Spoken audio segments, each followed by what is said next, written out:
আসসালামু আলাইকুম প্রিয় শিক্ষার্থীরা, বিবি অনার্সের ছাত্রীদের জন্য আজ কোম্পানি আইন নিয়ে এসেছি। আমি ফৌজি মমতাজ, প্রভাষক ব্যবসায় বিভাগ। আমার অনলাইন ক্লাসে তোমাদের আজকে আমাদের কোম্পানি আইনের পাঠদানের বিষয় হলো কোম্পানি সভা। সভা বলতে আমরা যা বুঝি এবং সভাতে আজকে পাঠদানে যা থাকছে তা হলো কোম্পানির সভা, বৈধ সভার শর্তাবলী, কোম্পানি সভার প্রকারভেদ, কোরাম, প্রক্সি, সিদ্ধান্ত, আলোচ্যসূচি, সভার কার্যবিবরণী এবং নোটিশ। এখন দেখি সভা বলতে আমরা কি বুঝি। সভা বলতে সাধারণত কোনো আইনানুগ কার্য সম্পাদনের জন্য দুই বা ততোধিক ব্যক্তির একত্রে মিলনকে বুঝিয়ে থাকে। সাধারণত সভা কোম্পানি নীতি নির্ধারণ, দৈনন্দিন কার্যাবলী সম্পাদন এবং বিভিন্ন সমস্যার সমাধানকল্পে কোম্পানির পরিচালক মণ্ডলীর বা সদস্যদের অথবা পাওনাদার ও ঋণপত্র গ্রহীতাগণের মধ্যে এরূপ সভা অনুষ্ঠিত হয়ে থাকে। অর্থাৎ সংশ্লিষ্ট সকলের যৌথ স্বার্থ রক্ষাকল্পে আইনের বিধান অনুযায়ী কোম্পানির কারবার সংক্রান্ত বিষয়ে অনুষ্ঠিত সভাকেই কোম্পানির সভা বলা হয়ে থাকে। Company meeting is a formal meeting of the shareholders and directors of a company. অর্থাৎ শেয়ারহোল্ডার এবং পরিচালকদের সভাই হলো কোম্পানির সভা। এরপর দেখো বৈধ সভার শর্তাবলী কি কি হতে পারে। প্রথমে আসবে যৌথ কর্তৃপক্ষ কর্তৃক সভা আহ্বান করতে হবে। বৈধ সভার প্রথম এবং গুরুত্বপূর্ণ শর্তাবলী হলো যথাযথ কর্তৃপক্ষ কর্তৃক সভা আহ্বান করতে হবে। একটি সভা তখনই বৈধ হবে যখন তা প্রতিষ্ঠানের নিয়ম অনুযায়ী উপযুক্ত ক্ষমতাপ্রাপ্ত ব্যক্তি কর্তৃক আহ্বান করা হয়। যথাযথভাবে বিজ্ঞপ্তি প্রদান করতে হবে। সভার বিজ্ঞপ্তি অবশ্যই প্রচলিত নিয়ম বা কোম্পানি আইন বা পরিমূল্য নিয়মাবলীর বিধান মোতাবেক প্রদান করতে হবে। উক্ত বিজ্ঞপ্তিতে সবার বিস্তারিত আলোচ্যসূচি স্থান পাবে।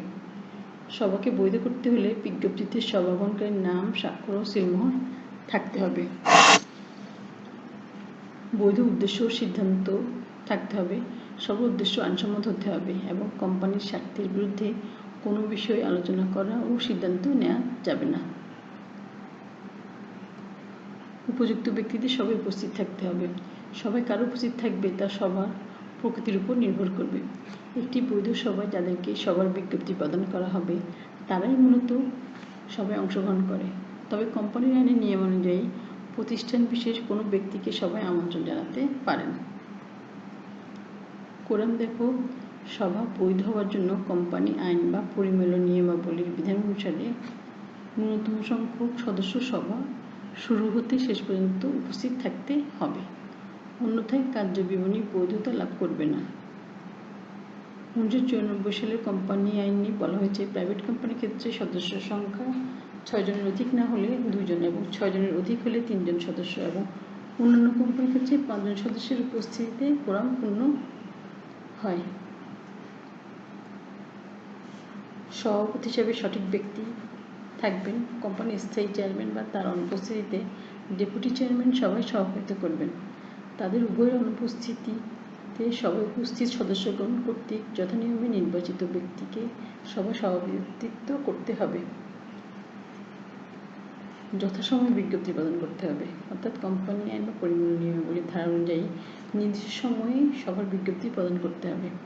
সাধারণ সভার বিজ্ঞপ্তি অবস্থাতে 2-3 সপ্তাহ পূর্বে এবং পরিচালক পর্ষদের সভার বিজ্ঞপ্তি কমপক্ষে 1 সপ্তাহ পূর্বে দিতে হবে।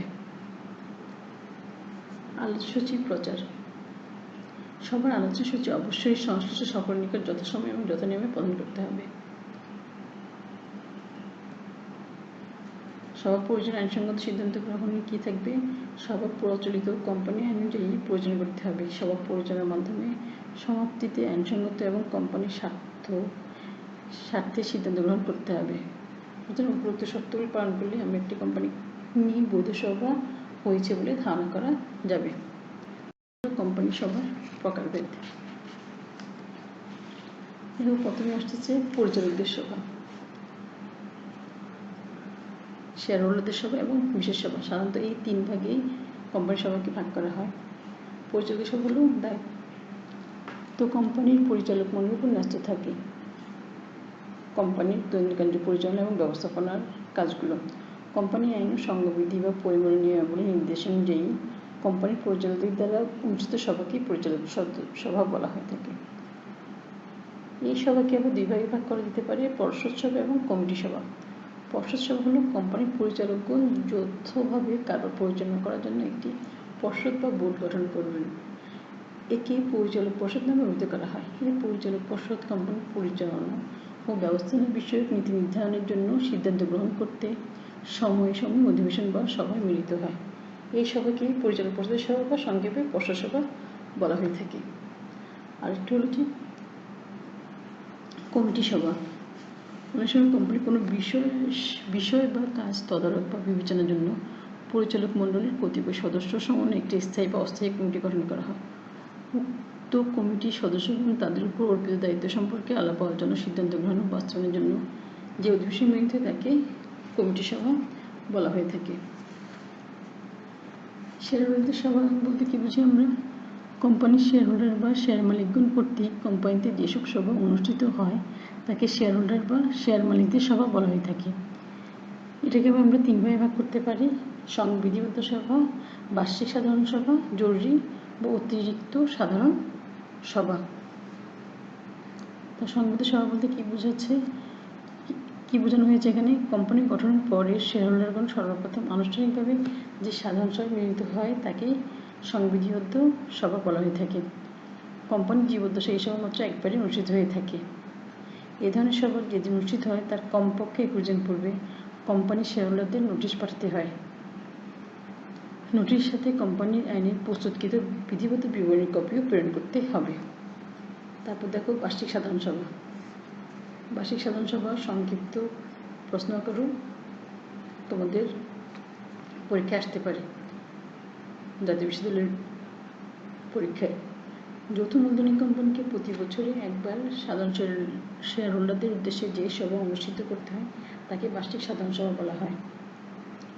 কোম্পানি নিবন্ধনের 18 মাসের মধ্যে প্রত্যেক কোম্পানিকেই বার্ষিক সাধারণ সভা আহ্বান করতে হয়। এর ফলে প্রতি বছর একবার, কিন্তু বিগত সাধারণ সভার অনধিক 15 মাসের মধ্যে এইসব অনুষ্ঠান করা বাধ্যতামূলক।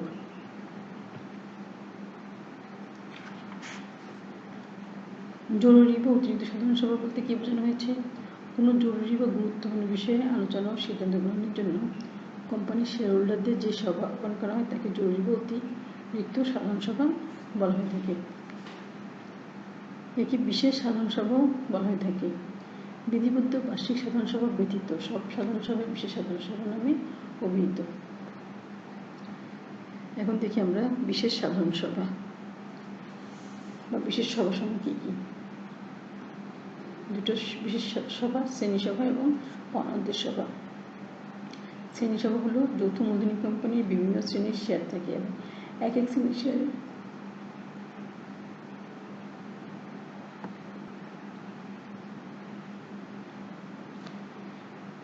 শেয়ারের নাম অনুসারে শেয়ার মালিকদের নামকরণ করা হয়।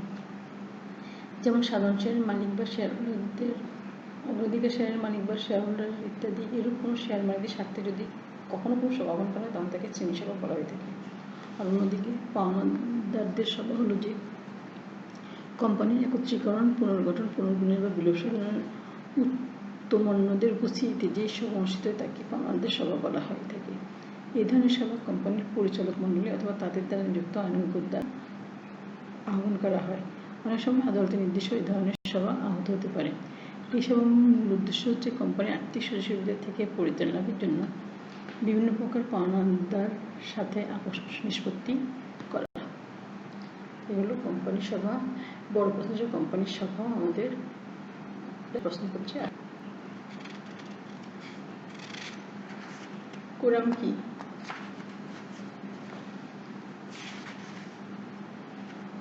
কোরাম হচ্ছে সদস্যদের সর্বনিম্ন সংখ্যা, তাদের অবশ্যই সব উপস্থিত থাকা প্রয়োজন। এই পরিমাণ সদস্য উপস্থিত না থাকলে কোনো সভায়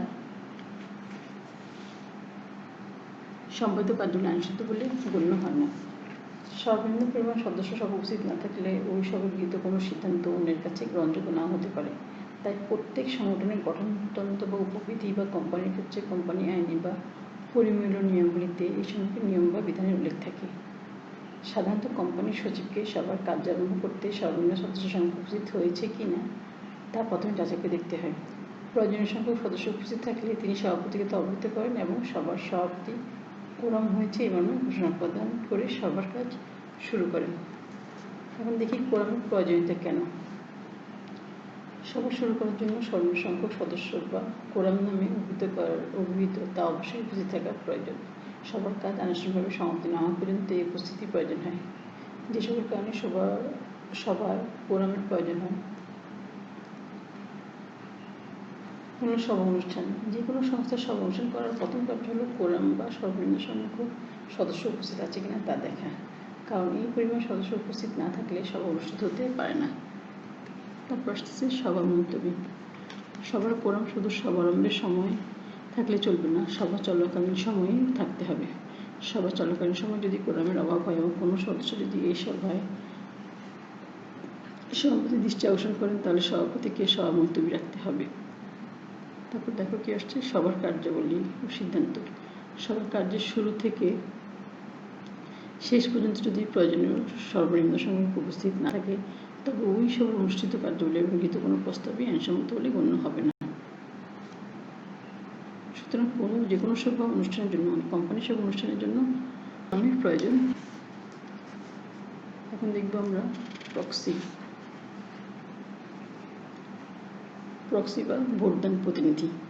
যদি কোনো সদস্য কোম্পানির বার্ষিক সাধারণ সভায় উপস্থিত থাকতে না পারে তবে তার পক্ষ হয়ে অন্য কোনো সদস্যকে ভোটদানের ক্ষমতা অর্পণ করে তাকে প্রক্সি বা ভোটদান প্রতিনিধি বলা হয়ে থাকে। প্রক্সি সম্পর্কিত নিয়মাবলী কী কী দেখো। নির্ধারিত ফর্মে প্রক্সি নিয়োগ করতে হবে, অর্থাৎ ফর্মে প্রক্সি নিয়োগ করা হলে এর বৈধতা সম্পর্কে কোনো প্রশ্ন করা যাবে না। তারপর নিযুক্ত প্রতিনিধির সংখ্যা গণনা, ভোট প্রদান করতে পারেন। কোম্পানির প্রতিটি সভার জন্য পৃথকভাবে প্রক্সি নিয়োগ করতে হবে। সভা আরম্ভ হওয়ার 72 ঘন্টা পূর্বে কোম্পানির নিবন্ধিত কার্যালয়ে এরূপ নিযুক্তির ক্ষমতাপ্রাপ্ত দাখিল করতে হবে। যে ক্ষমতাপ্রাপ্ত দ্বারা প্রক্সি নিয়োগ করা হয় তা নিয়োগকারী কর্তৃক বা নিয়োগকারীর অ্যাটর্নি কর্তৃক লিখিত হতে হবে। এছাড়া কোম্পানির যে কোনো সদস্য স্বাক্ষরিত ক্ষমতাপত্রের মাধ্যমে প্রক্সি নিয়োগ করতে পারে। শেয়ার মূল্য দ্বারা সীমাবদ্ধ কোম্পানির পরিমূল্য নিয়মাবলীতে প্রক্সি নিয়োগ সম্বন্ধে কোনো বিধানের উল্লেখ না থাকলেও প্রক্সি নিয়োগ করা যাবে, কিন্তু অন্যান্য কোম্পানির জন্য এরূপ প্রক্সি নিয়োগ এর পরিমূল্য নিয়মাবলীতে উল্লেখ থাকলে করতে পারবে। যুক্ত আইনে প্রক্সি নিয়োগ সম্পর্কিত এই ধরনের বিধানগুলো দেওয়া আছে। আমরা সিদ্ধান্তে কোম্পানির সভায় কোনো উত্থাপিত প্রস্তাব আলাপ আলোচনার পর ভোটের মাধ্যমে গৃহীত হলে তাকে গৃহীত প্রস্তাব বা সিদ্ধান্ত বলে। গৃহীত প্রস্তাবকে উপস্থিত সদস্যদের মতামতের আনুষ্ঠানিক বহিঃপ্রকাশ হিসেবে গণ্য করা যায়। কোম্পানি আইনের সিদ্ধান্ত পদবাচ্যটির কোনো সংজ্ঞা হয়নি, তবে বিভিন্ন ধারায় সিদ্ধান্ত শব্দটি ব্যবহৃত হয়েছে। কোনো প্রস্তাব একবার ভোটের মধ্যে গৃহীত হলে তার উপর কোনো আলোচনা চলতে পারে না, তবে পরবর্তী সভায় পুনর্বিবেচনা করা যায় এবং আরেকটি সিদ্ধান্ত দ্বারা তাকে বাতিল অথবা ভঙ্গ করা যায়। এখন দেখি আমরা সিদ্ধান্তের শ্রেণীবিভাগ। সাধারণ সিদ্ধান্ত এবং বিশেষ সিদ্ধান্ত এবং জরুরি অতিরিক্ত সিদ্ধান্ত। সাধারণ সিদ্ধান্ত কাকে বলছে? কোম্পানির সাধারণ সভার উপস্থিত সদস্য এবং নিযুক্ত প্রতিনিধির সাধারণ সংখ্যাগরিষ্ঠের ভোটে যে সিদ্ধান্ত গৃহীত হয় তাকে সাধারণ সিদ্ধান্ত বলে। ভোটদানকারী সদস্যদের সাধারণ ভোটাধিক্যের দ্বারা সাধারণ সিদ্ধান্ত গৃহীত হয়। কোম্পানির বার্ষিক হিসাব, পরিচালক ও নিরীক্ষকের প্রতিবেদন অনুমোদন, নিরীক্ষক নিয়োগ, পরিচালক নির্বাচন, লভ্যাংশের পরিমাণ ঘোষণা ইত্যাদি নৈমিত্তিক ও সাধারণ কার্যাবলী সম্পাদনের উদ্দেশ্যে সাধারণ সিদ্ধান্ত গৃহীত হয়ে থাকে। বিশেষ সিদ্ধান্ত, কোনো সিদ্ধান্ত তখনই বিশেষ সিদ্ধান্ত হবে যখন তা অসাধারণ সিদ্ধান্ত হিসেবে গৃহীত হওয়ার জন্য সংখ্যাগরিষ্ঠতার প্রয়োজন হয়। সেই সংখ্যাগরিষ্ঠের ভোটে এমন সাধারণ সভায় পাশ করা হয় যে সভাটির জন্য বিশেষ সিদ্ধান্তের হিসেবে প্রস্তাব গ্রহণ করার অভিপ্রায় ব্যক্ত করে যথারীতি ন্যূনতম 21 দিনের নোটিশ দেওয়া হয়েছে। এই নোটিশগুলো সাধারণত বিভিন্ন কারণে বা বিশেষ সিদ্ধান্ত বিভিন্ন কারণ হতে পারে। বা বিশেষ সিদ্ধান্ত গ্রহণ করা হয় সাধারণত যেগুলোর জন্য কোম্পানির নাম পরিবর্তনের জন্য হতে পারে, কোম্পানির সার্বজনীন বিধানসমূহ পরিবর্তন হতে পারে, কোম্পানির পরিমাণ নিয়মের মধ্যে কোনো পরিবর্তন আনয়ন করার জন্য বিশেষ সিদ্ধান্তের প্রয়োজন হতে পারে, শেয়ার মূলধন হ্রাসকরণ, মূলধন সুদ প্রদান বা মূলধন একটু সংযুক্ত তহবিলে রাখবে সেটার জন্য। তারপর আসছে কি জরুরি বা অতিরিক্ত সিদ্ধান্ত। কোনো জরুরি উদ্দেশ্য সাধনের জন্য কোম্পানির সাধারণ সভায় উপস্থিত সদস্যবর্গ এবং প্রতিনিধিবর্গের কমপক্ষে 3/4 সমর্থনে বা ভোটে যে সিদ্ধান্ত পাশ করা হয় তাকে জরুরি বা অতিরিক্ত সিদ্ধান্ত বলে। কোনো সভায় জরুরি সিদ্ধান্ত গ্রহণ করতে হলে সভা অনুষ্ঠানের কমপক্ষে 14 দিন পূর্বে সদস্যদের নোটিশ দিতে হবে এবং উক্ত নোটিশে জরুরি বা অতিরিক্ত সিদ্ধান্ত গ্রহণের কথা উল্লেখ করতে হবে। আলোচ্য সূচি। আলোচ্য সূচি বলতে কোনো সভার আলোচ্য কর্মসূচিকে বোঝায়। কোনো সভায় যেসব বিষয়গুলো আলোচনা করা হবে তার একটি তালিকা বা সূচি তৈরি করা হলে তাকে আলোচ্য সূচি বলে। সচিব, সভাপতি বা ব্যবস্থা পরিচালকের সাথে আলোচনা করে সভার আলোচ্য সূচি প্রস্তুত করেন। সভার আলোচিত বিধানসমূহ এজেন্ডার সংক্ষিপ্ত অথচ সুস্পষ্টভাবে উল্লেখ করতে হবে। আলোচ্য সূচিটা কেন করা হয়? আলোচনায় সহায়তা করার জন্য, অর্থাৎ সভাতে নতুন কোনো প্রস্তাব উত্থাপন ও তা আলোচনা করা হয়। এই প্রস্তাবকে এলোমেলোভাবে একজন কর্তৃক উত্থাপিত হয় এবং আলোচিত গুরুত্বের ক্রমশই লিপিবদ্ধ করা হয়। তারপর জ্ঞাত করানো, অধিবেশনের সাথে জড়িত সকল সদস্যদেরকে আলোচিত বিষয় দিয়ে অবহিত করানোর উদ্দেশ্যে আলোচ্যসূচি প্রণীত হয়। কার্য বিবরণী সহায়তা করার জন্য আলোচ্যসূচি সভা প্রয়োজন হয়। প্রতিষ্ঠানে নিয়োজিত সচিব আলোচ্যসূচি অনুসরণের মাধ্যমে অতি সহজে এবং সুষ্ঠুভাবে কার্যবিবরণী প্রণয়ন করতে পারেন। বৈধতা শর্তে আলোচ্যসূচি প্রণয়ন করা হয়। সবাই কী কী বিষয় আলোচিত হবে এবং এই বিষয়গুলো বৈধ নাকি অবৈধ তা বিবেচনা করার জন্য কোনো সভা শুরুর পূর্বে আলোচ্যসূচি প্রণয়ন করতে হয়। এছাড়া সভা পূর্ণতা পাওয়ার জন্য আলোচ্যসূচির দরকার হয়, অর্থাৎ আলোচ্যসূচি সভা পূর্ণতা দান করে। অধিবেশন চলাকালীন সময়ে কোনো বিষয় যাতে আলোচনা হতে বাদ না যায় তার নিশ্চয়তা বিধানের জন্যই মূলত একটি সভা আলোচ্যসূচি প্রণয়ন করা হয়। এবার আমরা দেখি আলোচ্যসূচি বন্টন। আলোচ্যসূচি বন্টন করার আগে আলোচ্যসূচি প্রস্তুত করাটা বা কেন প্রস্তুত করবো বা কীভাবে প্রস্তুত করবো সেটা একটু দেখে নিই আমরা। কোম্পানির সবার বিজ্ঞপ্তির কোনো নির্ধারিত ফর্ম দেওয়া হয়, তবে বিজ্ঞপ্তিতে তারিখ, দিন, সময়, স্থান এবং আলোচ্যসূচির উল্লেখ থাকার বিধান আছে। সব আলোচ্যসূচির খসড়া প্রস্তুতের সময় সচিবকে যে সকল বিষয় বিবেচনা করতে হয় তা হলো আলোচ্যসূচি অবশ্যই সুস্পষ্ট এবং সুনির্দিষ্ট হতে হবে। এটি সারসংক্ষেপ পদ্ধতিতে প্রস্তুত করতে হবে। নিত্যকর্মের দফাগুলো আলোচ্যসূচির প্রথমে এবং বিতর্ক সৃষ্টি করতে পারে এমন দফাসমূহ শেষের দিকে রেখে এটি প্রস্তুত করতে হবে।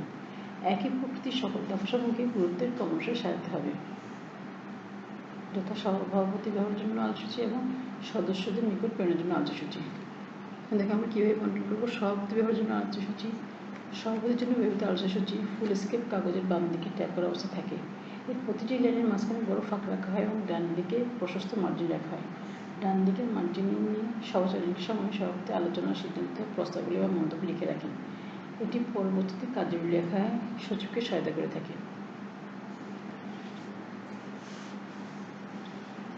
সভাপতি আলোচ্যসূচির ডান পাশে মার্জিনে সব আলোচনা, প্রস্তাবের পক্ষ ও বিপক্ষে কারা ভোট দিয়েছেন, কী সিদ্ধান্ত বা সুপারিশ গৃহীত হয়েছে, উত্থাপিত প্রস্তাবক সমর্থনদাতা, প্রস্তাব গৃহীত হয়েছে না বাতিল হয়েছে প্রভৃতি বিষয় দিয়ে উল্লেখ থাকে। তারপর আসছে সদস্যদের নিকট প্রেরণের জন্য আলোচ্যসূচি। সদস্যদের নিকট প্রেরণের জন্য আলোচ্যসূচি সবার নোটিশের সাথে উল্লেখ করা হয়। আলোচ্যসূচি সংক্রান্ত কোনো বিবরণী বা ব্যাখ্যা এর সাথে সংযুক্ত করে পাঠানো হয়। সদস্যদেরকে আলাদাভাবে কোনো আলোচ্যসূচি বন্টন করতে হয়। তারপর আসছে আমরা সবার কার্যবিবরণী। সবার কার্যবিবরণী হচ্ছে কোনো সবার কার্যধারা এবং সভাতে গৃহীত সিদ্ধান্তসমূহ লিপিবদ্ধ বিবরণী বা প্রমাণপত্র। সাধারণত আলোচনা শেষে যেসব সিদ্ধান্ত গৃহীত হয় সেগুলো লিপিবদ্ধ করার কাজকে সংক্ষেপে সবার কার্যবিবরণী বলে। কার্যবিবরণী কোনো সভার গৃহীত সিদ্ধান্ত, কর্মপন্থা, স্থায়ী দলিল। এতে কোনো সভায় যেসব কার্যাদি সম্পন্ন হয়েছে এবং সিদ্ধান্ত নেওয়া হয়েছে তা অন্তর্ভুক্ত থাকে। সভার কার্যবিবরণীর উদ্দেশ্য বা কেন কার্যবিবরণীটা তৈরি করা হয়। কোনো সময় কার্যধারা, গৃহীত সিদ্ধান্ত এবং অন্যান্য আলোচনার প্রমাণপত্র হল কার্যবিবরণী। কার্য উদ্দেশ্যের গুরুত্বগুলো হলো স্থায়ী ও সঠিক দলিল। সবার কার্যবিবরণী একটি স্থায়ী ও সঠিক দলিল। সবার সংঘটিত ঘটনাগুলি সংক্ষিপ্তভাবে এতে লিপিবদ্ধ থাকে, যা স্থায়ী এবং সঠিক। তারপর আসছে প্রামাণ্য দলিল। কার্য বিবরণী রেকর্ড করার পর এবং পরবর্তী সভায় অনুমোদন হওয়ার পর এটি আইনের চোখে প্রামাণ্য দলিল হিসেবে গৃহীত হয়। আইনে গ্রহণযোগ্য হওয়ার জন্য কার্য বিবরণী লিখিত হওয়া প্রয়োজন। কার্যাবলী পরিচালনা। যে কোনো সংগঠন তার বিভিন্ন সভায় গৃহীত সিদ্ধান্তের উপর ভিত্তি করে তার সামগ্রিক কার্যাবলী পরিচালনা করে থাকে। তাই সবার কার্যধারা, আলোচিত বিষয়, গৃহীত সিদ্ধান্ত ও কর্মপন্থা নির্ভুলভাবে লিখিত আকারে সংরক্ষণ করাই হল কার্যবিবরণী প্রণয়নের মূল উদ্দেশ্য। সিদ্ধান্ত বাস্তবায়ন। দেখো, বিভিন্ন সিদ্ধান্তের উপর ব্যবস্থা গ্রহণের সময় কার্যবিবরণী স্মারক হিসেবে ব্যবহৃত হয়। ভবিষ্যতে যে কোনো সিদ্ধান্তকে বাস্তবায়নের প্রয়োজন দেখা দিলেই কার্যবিবরণীর সাহায্য নিতে হয়। সিদ্ধান্ত বাস্তবায়নের পদক্ষেপ হিসেবে একে আলোকরশ্মি বা পথ নির্দেশক বলা যেতে পারে। কার্যবিবরণীর প্রকারভেদ। একে কি দেখি আমরা? সিদ্ধান্তমূলক কার্যবিবরণী। সিদ্ধান্তমূলক কার্যবিবরণীর ক্ষেত্রে শুধুমাত্র চূড়ান্তভাবে গৃহীত সিদ্ধান্ত বা গৃহীত প্রস্তাব কার্যবিবরণীর বইয়ে লিখিত হয়। এ ধরনের কার্যবিবরণীতে প্রস্তাবক, সমর্থক নাম এবং আলোচনা বিস্তারিতভাবে লিপিবদ্ধ করা হয় না। আরেকটা হচ্ছে যে বর্ণনামূলক কার্যবিবরণী। বর্ণনামূলক কার্যবিবরণীর ক্ষেত্রে সভায় উত্থাপিত প্রস্তাবের উপর আলোচনা, উত্থাপক ও সমর্থকের নাম, পক্ষ বিপক্ষে প্রদত্ত যুক্তি, ভোটদান পদ্ধতি, গৃহীত প্রস্তাব প্রভৃতির বিস্তারিত বিবরণ কার্যবিবরণী বইয়ে লিখা হয়। তো কার্যবিবরণী লিখার পদ্ধতিটা হলো কি? এখানে সবার নাম, তারিখ, সময়, স্থান থাকতে হবে। সভাপতির নাম ও উপস্থিত সদস্যের নাম থাকতে হবে। পূর্ণাঙ্গ রেকর্ড থাকবে যাতে অনুপস্থিত সদস্যরা তা পাঠ করে সবার কার্যত সম্পর্কে সহজে অবগত হতে পারে। আলোচনার ক্রম অনুসারে সজ্জিতকরণ। আলোচনাতে যেভাবে আছে সেভাবেই আলোচনার ক্রম অনুসারে সাজিয়ে লিখতে হবে। শিরোনাম থাকবে এবং অনুচ্ছেদের বিভক্তি থাকবে। তথ্যবহুল হতে হবে। অতীতকাল এবং ইতিবাচক, অর্থাৎ কার্যবিবরণী অতীতকাল এবং ইতিবাচক ভাষায় লিখতে হবে। সিদ্ধান্তের পদ্ধতি এবং ভোট সংখ্যা, অর্থাৎ সিদ্ধান্তের বিবরণ, এটির পক্ষ বিপক্ষে কত ভোট পড়েছে তা উল্লেখ করতে হবে। যদি এটি বিশেষ সিদ্ধান্ত হয় তা অবশ্যই উল্লেখ করতে হবে। গৃহীত সিদ্ধান্তের পদ্ধতি সম্পর্কে উল্লেখ থাকবে। এরপর আমরা চলে যাচ্ছি নোটিশ। বৈধ সভা অনুষ্ঠানের একটি পূর্বশর্ত হল সবার নোটিশ প্রদান করা। সভা অনুষ্ঠানের তারিখ, স্থান, সময় ও আলোচ্য সূচির বিষয় নোটিশের মাধ্যমে জানানো হয়। সভা উপস্থিত হওয়ার জন্য নোটিশ পাওয়ার যোগ্য ব্যক্তিদের নিকট তারিখ, সময়, স্থান ও আলোচ্য সূচির উল্লেখ করে মৌখিক বা লিখিত বিবৃতি দেওয়া হয়ে থাকলে তাকেই নোটিশ বলা হয়। কোম্পানি সভা নোটিশ সম্মত আইনি বিধানগুলো